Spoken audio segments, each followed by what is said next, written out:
زه به تاسو ته یو داسې وظیفه وښایم چې د دې په ذریعې سره به ستاسو د دشمن نه هغه خوف و یره چې کوم وي هغې نه محفوظ کېږي.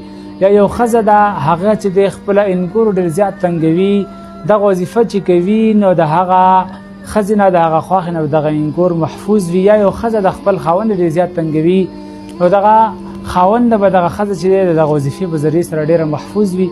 یو بل ځای کې تاسو ته یو مشکل راشي، د دغه مشکل نه تاسو دغه وظیفې په ذریعې سره محفوظ کېدی شي. هغه وظیفه د سوره یاسین شریف آیات مبارک دی. دغه آیات زه تاسو ته په سکرین باندې در کومه. هغه آیات دغه شان دی: وجعلنا من بین ایدیهم صدا ومن خلفهم صدا فاغشیناهم فهم لا یبصرون.